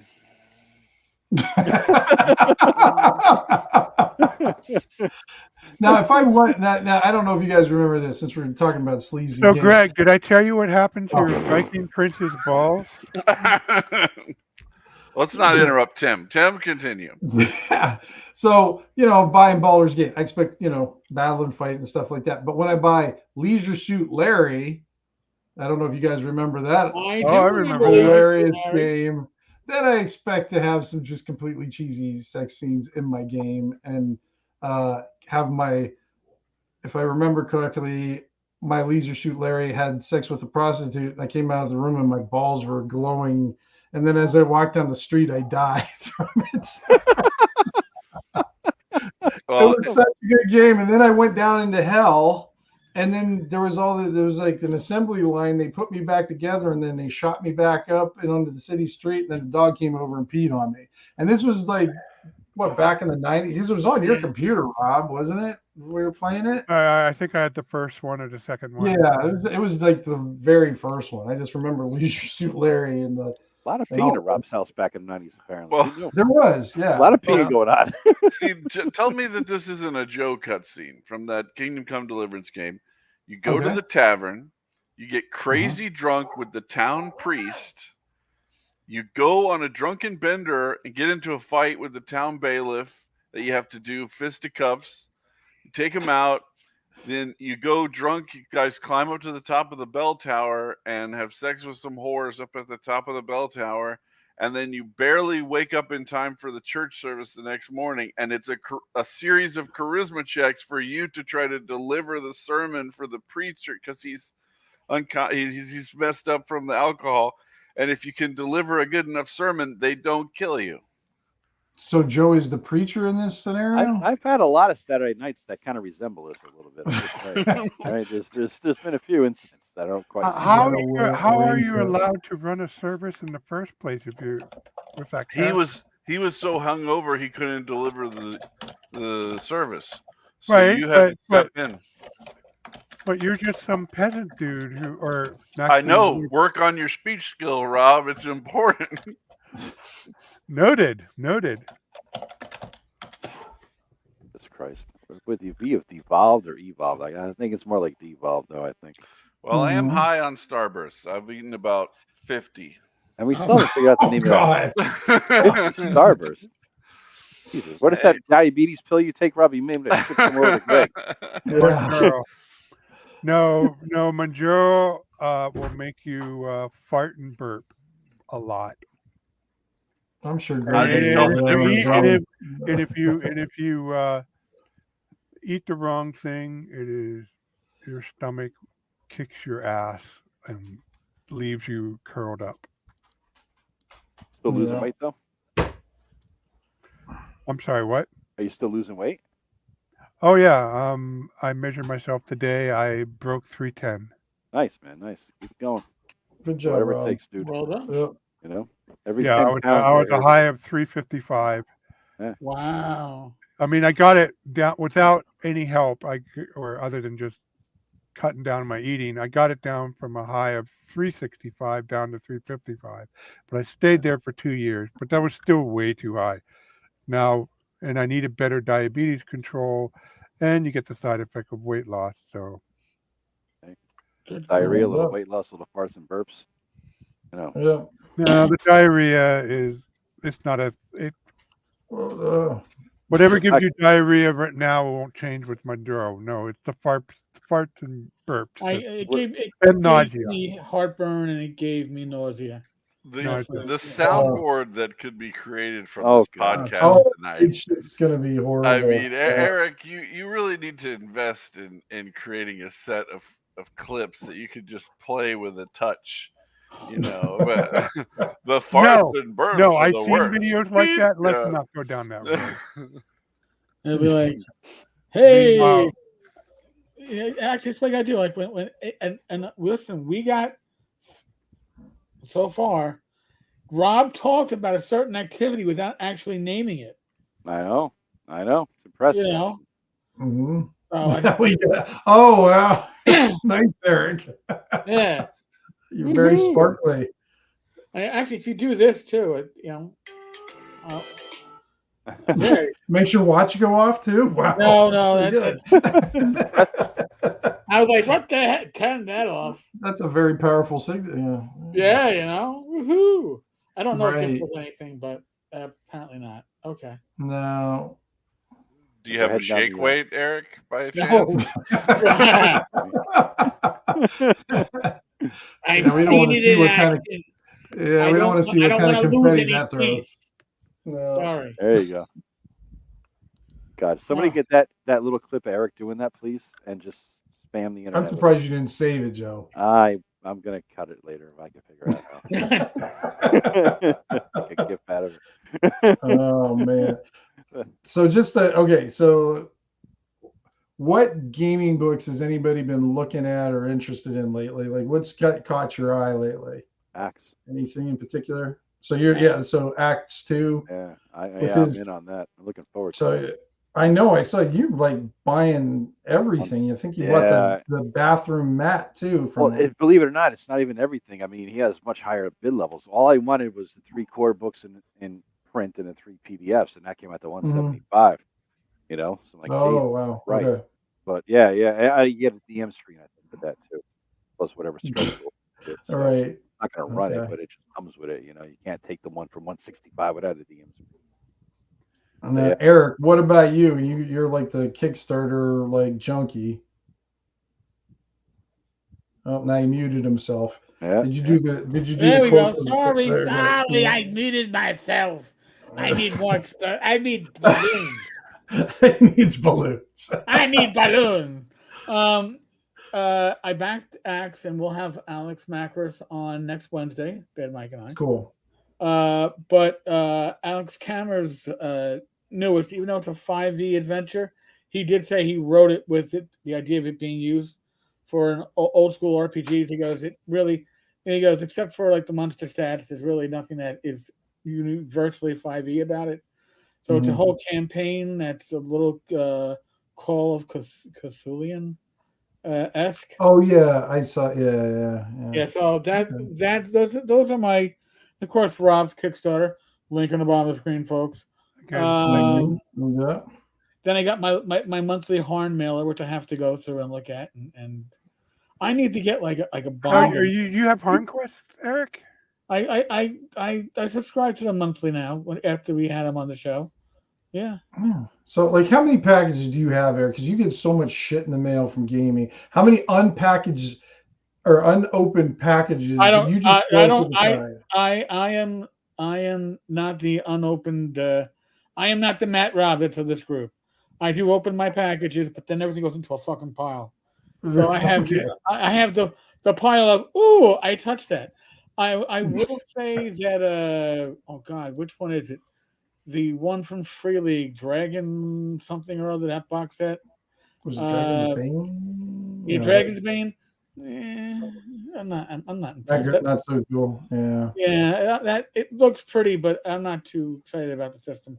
So that might become next year's ShireCon donation, I guess. I don't know. So I know what not to bid on then, apparently. Oh, you would What be. about you, Greg? Uh, Anything out there? Because I know you're probably out of all of us the most what is it? Fastidious. Responsible. No, I can't say the name. frugal. Cheap. Let's go with frugal. I can't say the other word. Yeah. Bastard. No, I've tried to cut back on in video games and in role playing tabletop Really? games. Wow. I've tried to cut back because I have more than I can do. You know, Well, tried means you haven't succeeded yet. Yeah. Well, occasionally something slips through, but you know, What slipped through? my last one, I guess, is the Walking Dead Kickstarter that I've talked about before. That I'm Walking Dead still in on. Kickstarter. I don't even have my Okay. Shadow Dark book yet. I mean, None of us do yet. Yeah, She so got there's, stuck on the Sea of China somewhere a little bit. 'Cause he Time. went on vacation. yeah, time flows slowly in Kickstarter land, but Yeah. you know, I mean, I'm in a period right now where on my Saturday night game, I'm not GMing. It's been, you know, one guy and a different guy and a different guy. You know, so I haven't had to put together anything lately. I've been I haven't really talked about this in role playing game circles very much, but I had to deal with a long struggle with hives this summer due to an allergic right. reaction to some Adderall. And they upped my dose from low dose to medium dose, and it really screwed up my endocrine system. So Yeah, I mean that's the one special thanks I noticed you missed out in your Shadow Dark stuff was thank you Adderall for getting. yeah, Adderall facilitated a lot of writing. Yeah. But then there was a heavy price paid. The price was paid. There You were should give a co-author status, Greg. Really, I mean, there were nights, There were nights where before I went to bed, I had to get in a freezing cold shower in order to shut down the itching reactions so that I could go to sleep. Oh God, I that mean, it is was brutal. awful. And then the miracle, finally we figured out that to add Pepsid of all things to this mix of antihistamines, and it has some kind of effect where it facilitates the antihistamine working better, and it finally stopped them. But I mean, it was brutal. Jesus. So you got yeah, Pepsi. I Pepsi's haven't not been good for you long term. I haven't been writing. Well, I'm actually kind of stepping off of the stuff now, and the hives hasn't come back. It was just like it was like a switch was flipped that would not flip back. Jesus Christ. And now I Right. finally flipped it back. So as I've been cutting down the antihistamines, it still hasn't returned. I think the switch is still shut, but it's just Right. whatever it is. I'm definitely not going to be ramping up Adderall again. Stop snorting it, Greg, Yeah, and it'll be fine. Yeah. Both of my kids are on Focalin instead of Mhm. Adderall, so that was why I even asked my doctor in the first place if I should take it, because maybe this isn't Gamers Health, but I don't want to go off too much of a tangent, Eric. We're already a bunch of old men in Yeah, McDonald's, but Greg. Just go for it. Right. For farting I with mean, diarrhea, I think I went through just years as being a high functioning ADD person, and I would be able to force myself. Like I have all these tricks of trying to force myself to get to do something. I won't buy a video game until I get this thing done, and I won't do this until I finish writing that, and do all the stuff. I have a graveyard of tons of unfinished products and ideas and stuff. It's just super hard to get executive function for me. But when I started taking I was really skeptical because I didn't want nobody wants to be like, there's a problem with my kid. But they finally gave a drug to my kid for ADHD, and he's way more hyperactive than I ever was. So I was like, well, he's just different or whatever. But as soon as he started taking the drug, massive effect, and it didn't have any of the kind of zombification stuff that I saw when I was younger with some of the drugs that they were using in the late 90s. Yeah. It's a lot better now. And so after seeing that and seeing my brother go on it and seeing my daughter go on it, I was like, oh, I need to. My doctor was like, well, let's try Adderall first as a primary workhorse for this kind of thing. And I was like, okay. Whew. Oh, man. I blasted through a whole bunch of writing, and then I went into 3 months of hives. So I haven't got, it's super hard to do creative writing if you feel like you're gonna have to rip your arm off. I don't know if you've ever tried that, folks, but it's really hard. And there were days where I just was moving the ice pack around my body wherever the hive thing was flaring up. I mean, it was horrible. So what you're saying, Greg, is you didn't buy anything then? I didn't buy shit. I was wondering where that leads then. Okay. I have played a lot of Crusader Kings, though. And we have Does good that reasons count? to do so. I'm sorry, Rob. You didn't hear you? I said This we is all go. rare. It's okay. We all go through fallow periods in our lives, as far as our RPG hobby goes, and you have a damn good reason why it was. Yeah. They bring back a little tradition before we end for the night here, guys. Which module was published first, S1 2 Maharas or D3 Vaulted to Dro? S1. I believe you mispronounced Drow there, by the way, buddy. I believe Vault of the Drow. It was D3, the Dro. Really? What was the original retail price of 1979 DMG? $15. $14.99. 15. They didn't do any 99. Yeah, they did. They did $12 for the Player's Handbook and the Monster Manual, and $15 for the DMG. Yeah. Living under White Plume Mountain with her lover Burkett, a human guard. God, yeah. The wizard Snarla is what kind of creature? Ogre Magi. No. What? Not What an did you Ogre Magi? White Plume Mountain? Wait a minute. Yeah, wait a minute. Yeah, you're incorrect, Tim. Living under White Plume Mountain with her lover Burkett, a human guard. The wizard Snarla is what kind of creature? The name should give you a clue. Oh God, I thought for some reason I thought it was another magic. Snarla. Yeah, we get that. It's not helpful.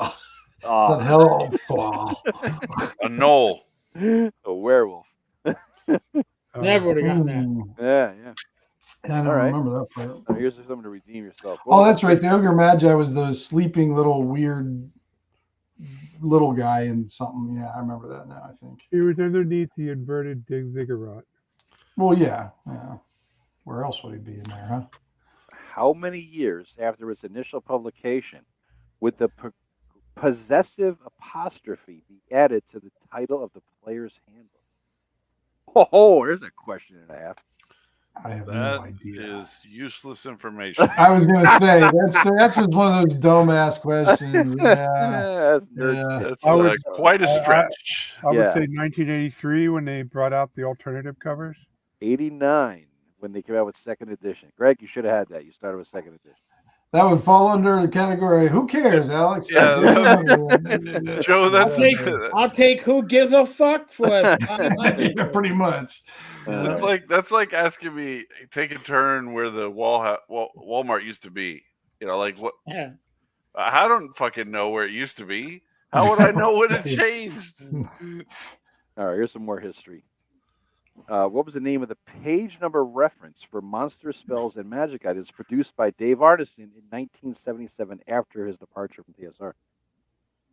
I don't even That's understand the fantasy? question. The Dungeon Master's Index. Oh. I don't know what the hell that is. That was the hard one.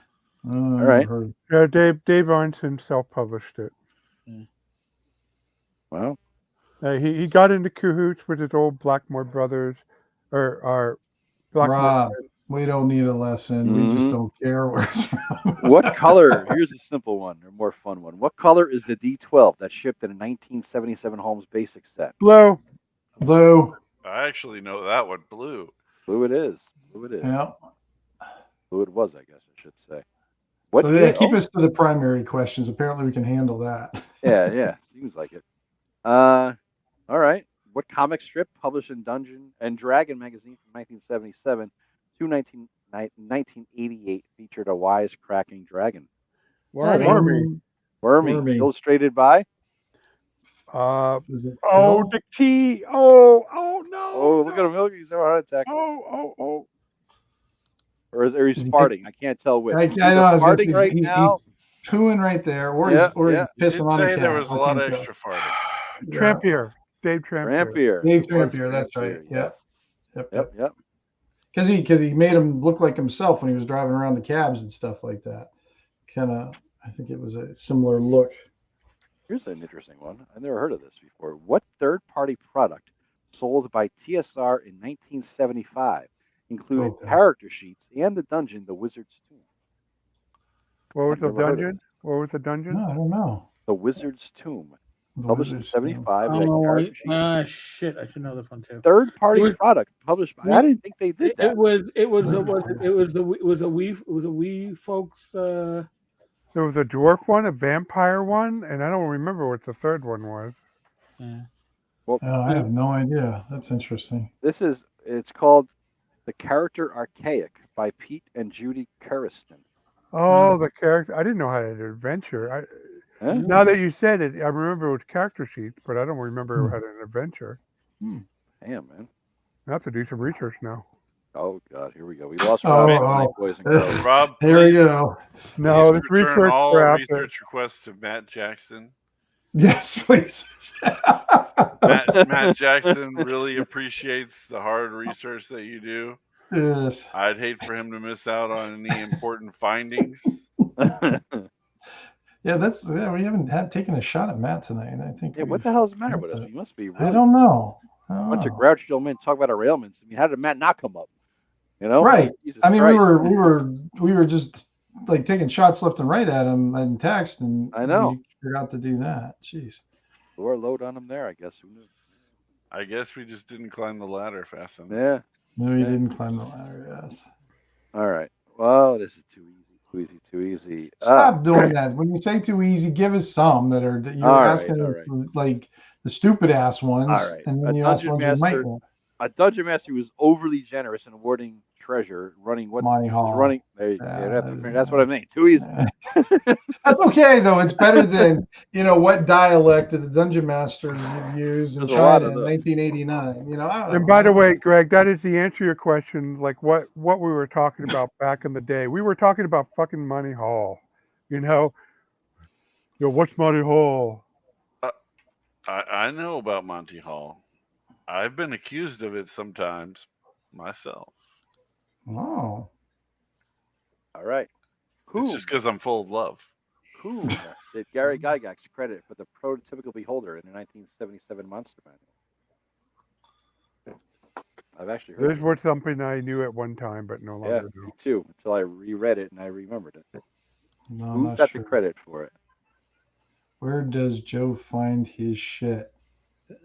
Terry He- Kuntz, brother of Rob Kuntz. Oh, Terry. Okay. Yeah. This. I Oh, did by not the know way, that. too, this is from the D&D Trivial Pursuit game that came out recently. I think pretty much all these questions are based around the playing at the well or whatever the hell it's called.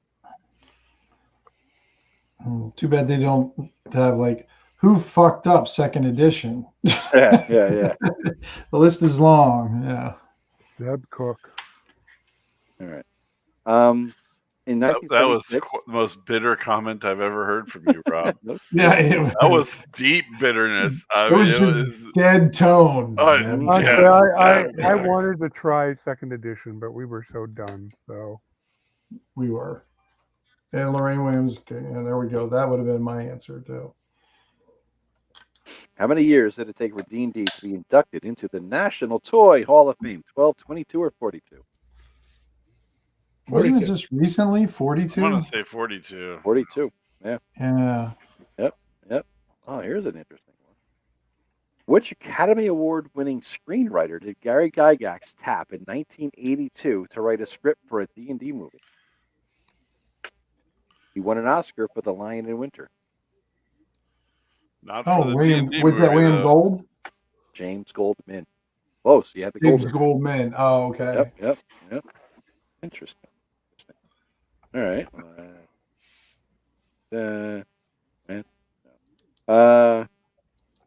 Shit. Good question. Too easy or too ridiculous, All right. From what? Oh, all right. Yeah, you guys know this one, maybe. From what 1880 war game did Dave Arneson's Twin Cities group draw inspiration for the concept of a referee? Come on, Rob. You should know this one. Yeah. repeat that again. From what 1880 war game did Arneson's Twin Cities group draw inspiration for the concept of a referee? Totten. I mean, I know the author's name. I don't remember the name. Yeah, of it. you got the name right. Todd. It's Strategos. Right, Strategos. Yeah. Oh, it's like the board game. Yeah. Yeah. Yeah, I remember yeah, the author, Totten. Because when they write about it, they really say Stratego, that's all, but they do say Totten a lot. So that's why I remember that more. What edition of D&D first made the thief a subclass of rogue? AD&D 2E. Anyone I was else? going to say third edition. I was going to say third edition. It's 2E. But Two? Okay. Yeah, I have was gonna no. say there's Only you have violated me with second edition, Joe. So, yeah. How are you liking the violation?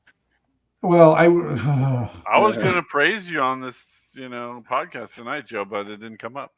Sorry. Oh, we could pause. We could pause the break. There's nothing stopping that. Yeah, give him a good stroke job while you're at it. I know. no. It's okay. I don't want to slow down your What questions. What gargantuan monstrosity resembles an enormous bird of prey rivaling the oldest dragons? Rock. The Rock. Yes. What is distinctive about the hands of a Rakaja in its true form? They're turned backwards. Yes, Lou's on a Oh, roll. here. good job. Yeah. I didn't know Goddamn, about that man. one. Yeah, good. God damn. All right. What organ of a freshly killed humanoid must be consumed by a male perioton by a female perioton? Heart. You're hot. Damn. All right. Hot. All right. In Dragonlance, Bertram belongs to Oh. which order of monks dedicated to Gillian, god of the book, who worked in the Jackals. I have library no idea. of the Order of Aesthetics? So That wasn't even part of the core book, so who the fuck I cares? know. Yeah, What was that? Yeah, I don't even remember that. That was like Yeah. like Kinder Tales. I don't Yeah, care. Joe. Jesus. God. Joe, All come right. on, Joe. Come And on, come M1. on, Joe. You're kind of going all over the place here, sir. And well, just different categories. I mean, sticking to the history and probably see something interesting. You know, in M1 Blizzard Pass, Mhm. the first solo module to be played without a DM used what kind of special pen to preserve suspense? Magic Ink. It was the one where it revealed the text when you would read the Yeah. box text and stuff Visible like that. ink marking pen. Yeah. Yep, The yep. problem was is it stained the pages, and while the yellowness would stay there, you couldn't read. I still have mine from way back then with all of it cleared out and everything. I still have it. I know you guys. I love this book. I don't know if you guys ever read it, but here's a question related to it. Who was the private detective hired to locate James Dallas Egbert III, an author of the 1984 tell-all, The Dungeon Master? I don't remember now. Can't. I like that one. William Fear. Oh. Okay. The Ham. Just interview me again, please. I will tell you no lies, no truth. But Yeah, he was all full of shit. That I love that book, and turns out he was like basically completely full of shit, wasn't he? Yeah, Yeah. you lied. Yeah. Yeah, the whole goddamn thing. Ask me Yep. no questions. I'll tell you no lies. It was all bullshit. And then at the end of the book, he just ended up finding a guy by a random contact. He did nothing. He did Right. absolutely nothing to find him, but he wrote a whole book about doing nothing. You know? Is he a millennial? Oh. At the time, he could have been the equivalent of one. All right. Here we go. Which beautiful Drow priestess rules House Oh. boy. Eala serves in Vault of the Drow? Later in Isn't that- Gygax's It books. starts with the letter E, LLD. I was going to say, is it one of those unpronounceable names, Joe, that It's has not like bad. It's a Clavdra. A Clavdra. Clavdra. Yeah. She got the K. Castle Ravenloft overlooks what remote isolated valley, which also lends its name to the realm? Come on, Tim. Bavaria or something? Barovia. Barovia. Barovia, yeah. Yep. All right. What was the first published expansion to the Dungeons and Dragons miniatures game, at least in 2003? Bloodstone Pass. No. An expansion. An expansion. Expansion. That was a stupid adventure that came with more tokens. It did, yeah. And this is called, the expansion was called Harbinger. It added 80 new miniatures, including the Mind Flayer. I'd never heard of them. Yeah, neither have I I. don't know that. Tells you how important Battle System was.